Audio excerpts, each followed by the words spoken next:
O atacante Vinícius Júnior, do Real Madrid e da seleção brasileira, foi novamente vítima de racismo. A gente vê aí jogadores de futebol sendo chamados de macaco. O cara, por que ele precisa ser jogador de futebol? Ele tá lá no campo, tá jogando bola. E as pessoas estão levantando palavras, né, que ofendem. Então, assim, a gente precisa entender a questão do lado carinhoso, tá? Eu posso te chamar de grandão, não preciso te chamar de negão. Vamos dizer assim, uma ignorância cultural, algo que as pessoas fazem questão de minimizar e menosprezar hoje em dia, desde o passado, era porque as pessoas não tinham esclarecimento.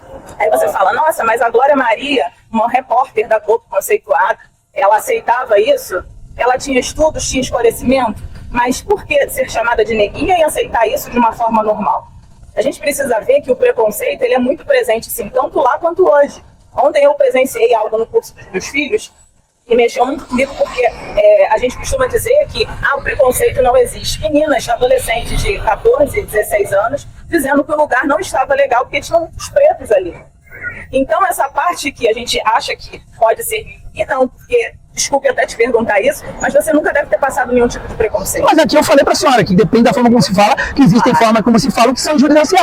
Esse negão está aqui, não quero. É diferente, eu coloquei dessa forma antes. Mas eu também falei com a senhora que quando há uma intimidade dessas épocas nossas, era normal. Tanto é que eu já fui chamado de branquelo várias vezes. Então quer dizer, eu não sou branco, eu vou falar o quê? Não, eu não sou branco, eu não sou branquelo, sou branquelo. Fico até rosa quando vou na praia. Então, eu vou me ofender por uma coisa que a minha cor é branca, né? Não, eu não tô nem aí pra isso. Eu acho que, na minha opinião, o que eu defendo não são bandeiras. Eu defendo e falo para as minhas filhas, que são duas mulheres, que nós devemos ter caráter, e quando temos caráter, nós respeitamos cada um. Não precisamos aceitar tudo que é colocado, certo?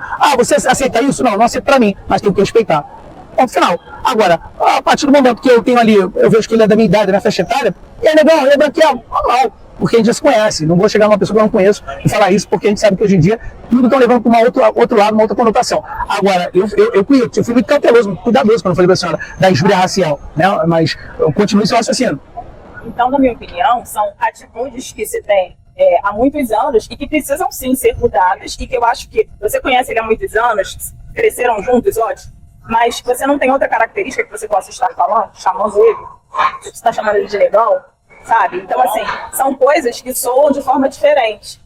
Entendo. Tua opinião sobre isso, Bruno? Você se sente ofendido? Você não gosta também? Você corrobora com ela?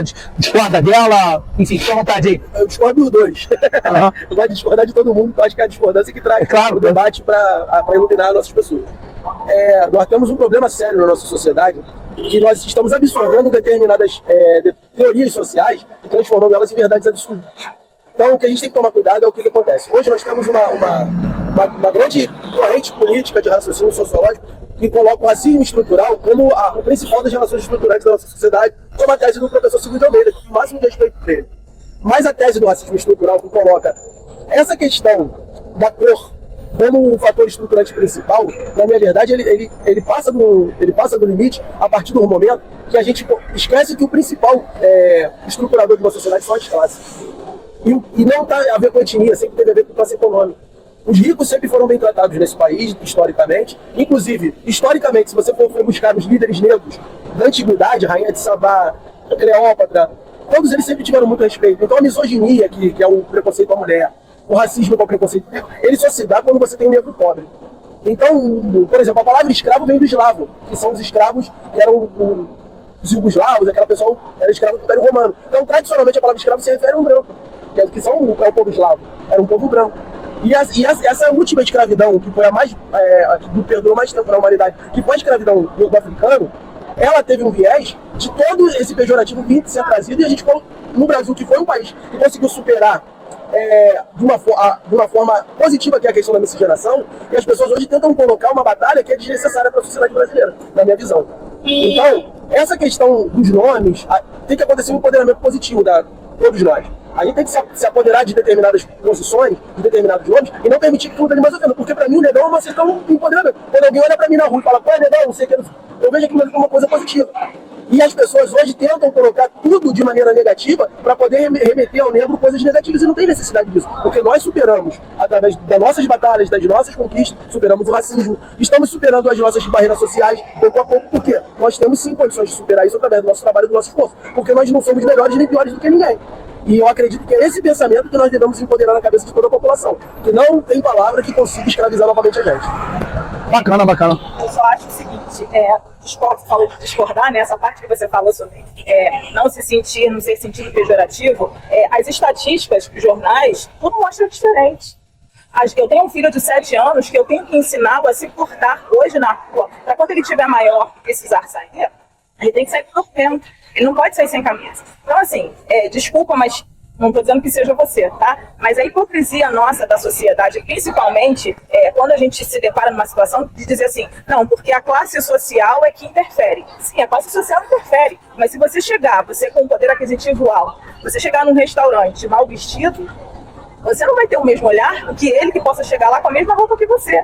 Eu e você sabemos disso porque já sofremos alguns tipos de preconceito que são atuais. Se não fosse assim, a gente não via tanta estatística, tantos negros, tantos pretos morrendo por aí, que foram confundidos. Então, assim, eu acho que a sociedade está evoluindo, sim, nós estamos tentando inculcar na cabeça dos nossos filhos, dos nossos alunos, que seja diferente, mas a gente precisa lidar com essa realidade, que é uma coisa muito presente na nossa sociedade. A gente não pode virar as costas e falar, não, só porque é classe social, não. A gente vê aí jogadores de futebol sendo chamados de macaco. O cara, por que ele precisa ser jogador de futebol? Ele tá lá no campo, tá jogando bola. E as pessoas estão levantando palavras, né, que ofendem. Então, assim, a gente precisa entender a questão do lado carinhoso, tá? Eu posso te chamar de grandão, não preciso te chamar de negão, né? Então, assim, essa é a minha opinião em relação a essa parte de mimimi. Ele existe, sim, mas existe também a parte do posicionamento de quem te chama, como te chama e pra que te chama dessa forma.